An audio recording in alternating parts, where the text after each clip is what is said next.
আসসালামু আলাইকুম রহমতুল্লাহ। প্রিয় দর্শক, আল্লাহ তাআলার একটি নাম পড়বেন, চতুর্দিক থেকে টাকা পয়সা আসতে থাকবে, চতুর্দিক থেকে ধন সম্পদ আসতে থাকবে।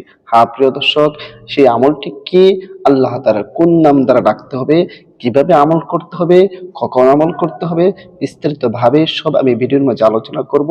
তবে ভিডিওটি শুরু করার আগে আপনাদের কাছে একটা রিকোয়েস্ট, যারা আমার চ্যানেলের মধ্যে নতুন আছেন অবশ্যই চ্যানেলটি সাবস্ক্রাইব করে পাশে থাকা বেল আইকনটি বাজিয়ে দেবেন। প্রিয় দর্শক, আসুন সে আমলটি করার আগে আরেকটি দোয়া আমরা শিখে নেই, যেই দোয়াটা হযরত আবু উসামা রাদিয়াল্লাহু তাআলা আনহুকে শিক্ষা দেওয়া হয়েছিল। সেই দোয়াটা আমরা সর্বপ্রথম শিখে নিব এবং সবসময় আমরা এই দোয়াটা পড়ব। এবং যে আল্লাহ তাআলার একটি নাম পড়লে ধন সম্পদ টাকা পয়সা বাড়বে, সেটার পরে বলতেছি। আসুন আমরা সর্বপ্রথম সেই দোয়াটা একটু শিখে নিই, যেটা রাসূলুল্লাহ সাল্লাল্লাহু আলাইহি ওয়াসাল্লাম তাকে শিক্ষা দিয়েছিল। সেটা হচ্ছে, আল্লাহুম্মা ইন্নী আউযু বিকা মিনাল হাম্মি ওয়াল হুজনি ওয়া আউযু বিকা মিনাল আজিজি ওয়াল কাসলি ওয়া আউযু বিকা মিনাল জুবনি ওয়াল বুখলি ওয়া আউযু বিকা মিন গলাবাতিদ দাইন ওয়া কাহরির রিজাল।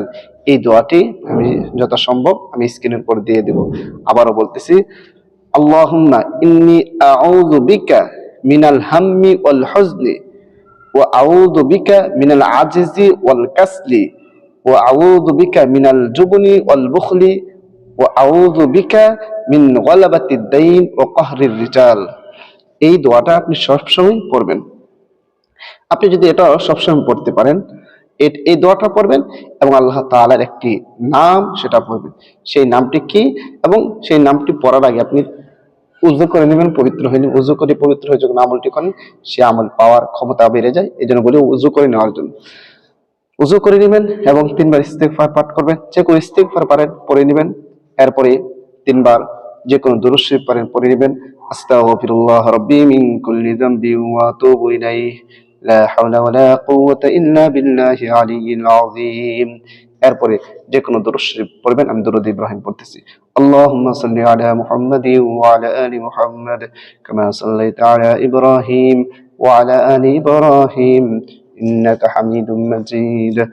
اللهم بارك على محمد وعلى آل محمد كما باركت على إبراهيم وعلى آل إبراهيم إنك حميد مجيد. আপনি যখন এরকম ভাবে আমল করা শেষ হয়ে যাবে, এরপর মহান আল্লাহ পাক রব্বুল আলামিনের একটি নাম তথা ইয়া রব, ইয়া রব, ইয়া রব আপনি বেশি বেশি করে পাঠ করবেন। এভাবে যদি আপনি ইয়া রব বেশি বেশি করে পাঠ করতে থাকেন, চতুর্দিক থেকে আল্লাহ তাআলা আপনাকে ধন সম্পদ দান করবে। আগে যে দোয়াটা বলছি সেই দোয়াটা এবং আল্লাহ তাআলার এই সিফাতের নামটা যদি আপনি পড়তে পারেন, আল্লাহ তাআলা আপনাকে চতুর্দিক থেকে ধন সম্পদ দান করবে। আল্লাহর উপর পূর্ণ আস্থা রেখে আমলটি করবেন। আল্লাহ তাআলা অবশ্যই অবশ্যই আপনাকে ধন সম্পদ দিবে, যদি সেগুলো আপনার জন্য কল্যাণকর হয়, আপনার জন্য ভালো হয়। প্রিয় দর্শক, ভিডিওটা বেশি করে শেয়ার করে দিবেন। সবাইকে অসংখ্য ধন্যবাদ। আসসালামু আলাইকুম ওয়া রাহমাতুল্লাহ।